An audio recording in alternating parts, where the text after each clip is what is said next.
I made one podcast episode every single week for 3 years. And here are the results. People talk about starting a podcast, but they don't tell you about running one. They don't tell you what it's actually like to make an episode every single week. After 200 plus episodes in a row and thousands of episodes in total over the last 10 years, I'm going to show you what works, what doesn't work, and most importantly, what I would do differently. So let's get started. The number one thing that people ask me when they find out I've made over 200 podcast episodes is, how much money have you made? And while I have made money with my podcast and from my podcast, I actually don't make money by podcasting. I make money by creating a podcast for educational purposes, so then people watch it, listen to it, and become clients in my business. So I don't actually monetize the podcast itself. And this is a piece of advice that I like to give to everybody who's starting out, which is there's two different types of podcasts. There's a business podcast and an influencer podcast. A business podcast is created as marketing for a business. Typically, this is paid for by the business, and they use the podcast for either marketing or sales, relationships, or material. An influencer podcast is probably your favorite podcast. Joe Rogan, Tim Ferriss, Call Her Daddy, you name it. Any podcast that is attached to either an internet celebrity or a real life celebrity is called an influencer podcast. With this podcast, they're actually using the downloads and the views to sell ad spots, and those advertisers pay them. So in that podcast, you need big numbers so then you can make money. So the only thing you need to know after 200 plus episodes in a row is don't go in it trying to make money. The money will only come if the content is good. Let me say it again. If you're making a podcast for the first time, do not think about money. Yes, the business side is important, but it will taint your view of what you're supposed to do. And what you're supposed to do is create a great product. And that product is your podcast. And that has nothing to do with how much money you spend on it or how much money you make from it. What matters most is that people are coming out of that podcast inspired, educated, entertained, or a mix of all three. That's what gets them coming back every single week, and that is actually how you make money from the podcast. The second piece of advice I would give you after 200 plus podcast episodes is do not go in this to try to get famous. You are not going to get famous from your podcast. Now, you may get famous in a certain industry or niche, but there is no fame that comes with podcasting unless you are already an influencer or a famous person. When it comes to podcasting, it's a long form medium. Now, there are going to be short form clips, of course, but the goal here is not to become famous. It's to become a person of influence in your niche or industry. That is the main goal. All you want to be known for is the thing you want to be known for. And that has nothing to do with being famous. And if you've ever seen the lives of famous people, whether on a reality show or on the internet or on TV, you know that it's not that good of a life for the most part. These are not lives that everybody is trying to emulate. Sure, they love the cars, they love the houses, they think they love the lifestyle. Sure, I could understand that. But one thing I would never want to be is famous.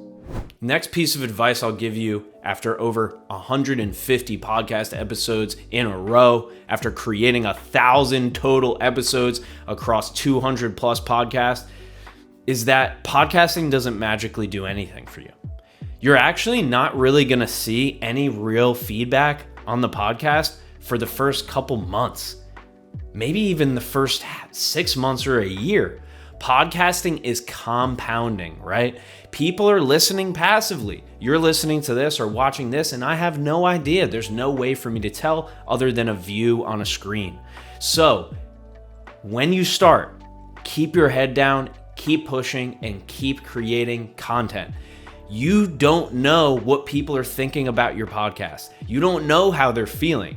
And that's why you have to use social media to create a comment section for your podcast listeners.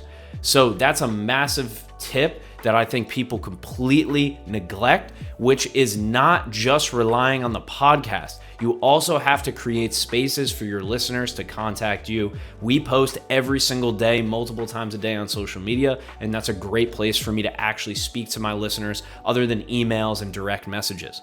So this is the deal. Podcasting is not automatically going to make you rich. It's not automatically going to make you famous. It's not automatically going to blow up. Almost nobody blows up. There's 4 million podcasts and you only know of about 25 of them. So that's your proof right there. Podcasting is not going to blow you up. That's not the goal. You're probably not really going to see any real traction or movement for months, maybe even a year. That's good. Create quality content. That's it. 150 plus episodes in a row every single week. That's 150 weeks I have released my podcast without skipping a week.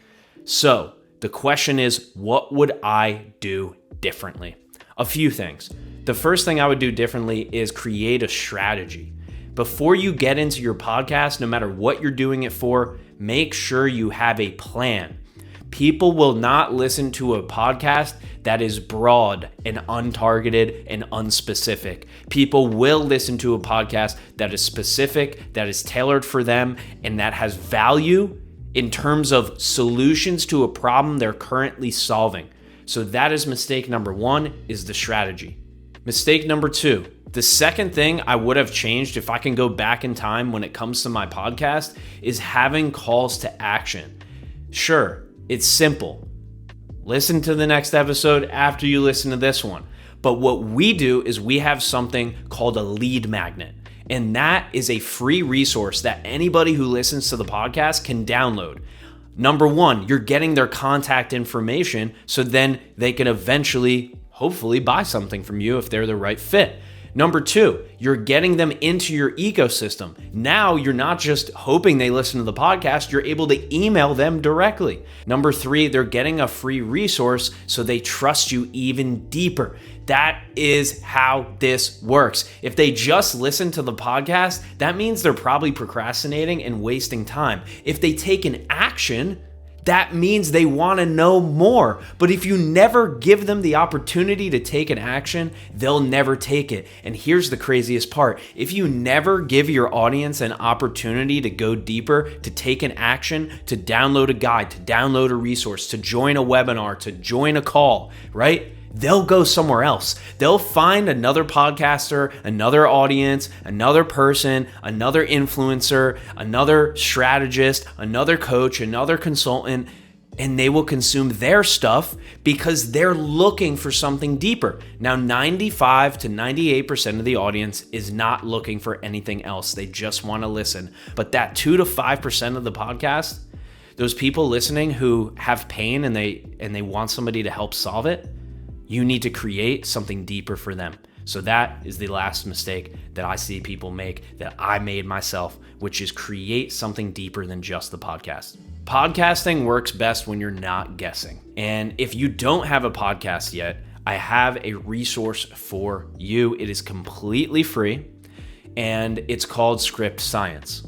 The best part about Script Science is that it's not a script that you have to read. As you can tell, I'm not reading off anything right now.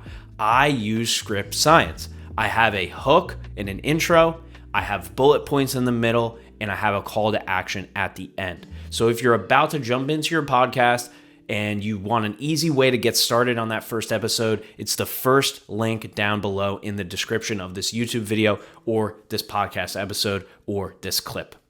Now you know the lessons after 150 episodes in a row. The best thing you can do is stay consistent and have a strategy. When I started, I had no idea who I was talking to, so I couldn't serve them. I was talking to everybody. I thought my podcast was for everybody, and that didn't work. I had to change it so many times until I finally nailed that piece, which is who the podcast is for. So now that you know, you can go start that podcast and hopefully it's successful.